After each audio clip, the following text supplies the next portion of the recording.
Yeah, greetings. So I want us to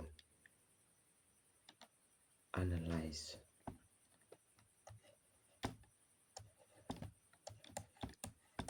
hyperbola,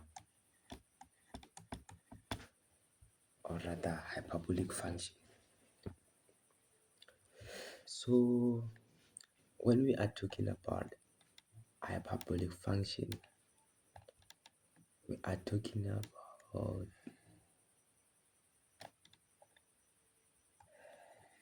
graph of this nature.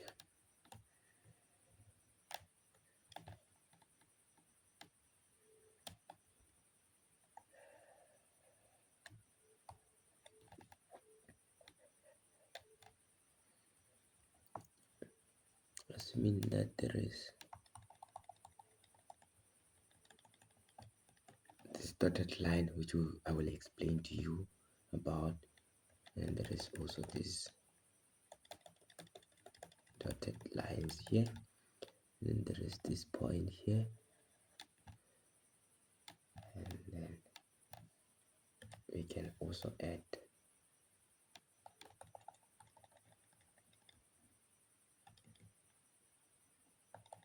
something of this nature. So this is a hyperbolic function that we have. So the first thing that I want us to check is the form to represent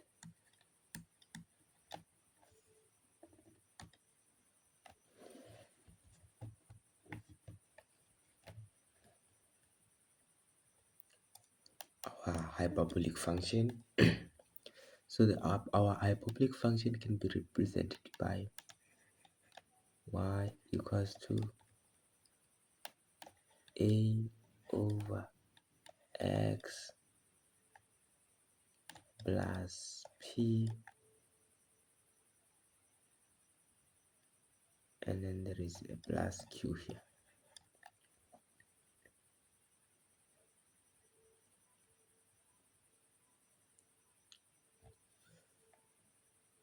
So we have got x plus p here,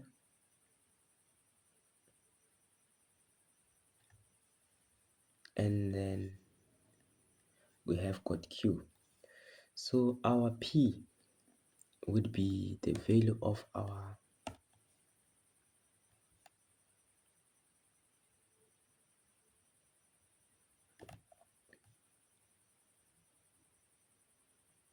asymptote somewhere on our asymptote or the axis of symmetry. So we will have in our case it will be our asymptote, since it is not a parabola, so it will be our asymptote. So our asymptote, which is vertical, so we have p on this line, and then we have got the q on the horizontal one, so we have got q, and then on this point here we can now see that we have got p and q, this point. So we will explain about that point also. So I wanted us to see the form first. So this is what we need. One, the form for hyperbola is written in this manner, and then from that we can now get what? We can get our vertical asymptote.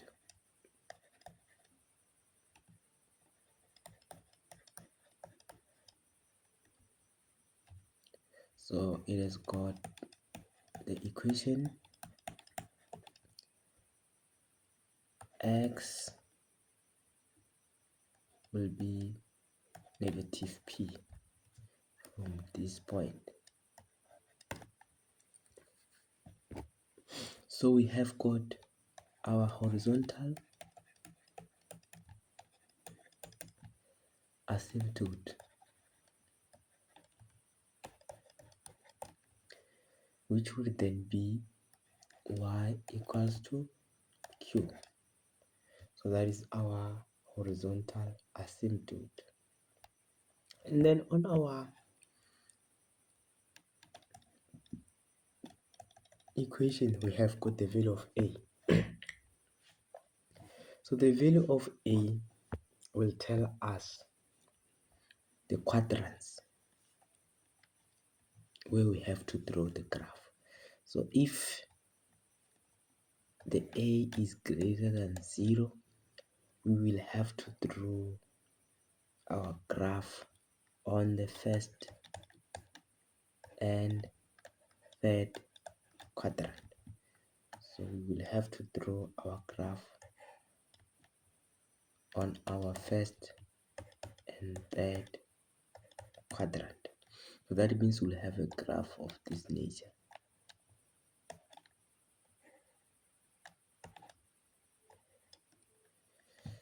And then if our a is less than 0 or it's negative, we'll have to draw on our second and fourth quadrant.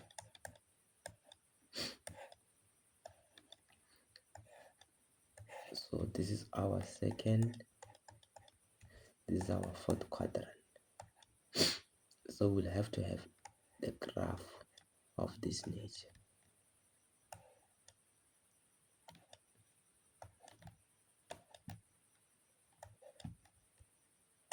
So that is very important. So yeah, that is what we need to know about our hyperbola.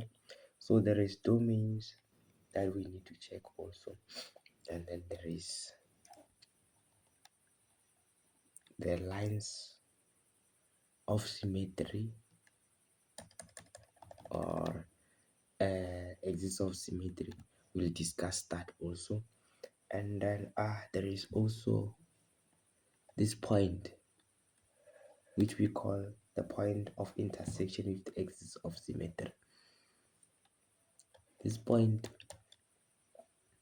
is the point of intersection with the axis of symmetry. Here, some points here, they pass through here.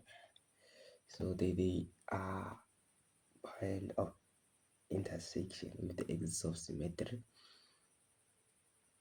So we will discuss the equation for point of intersection, or rather a way to represent our point of intersection, and also the axis of symmetry.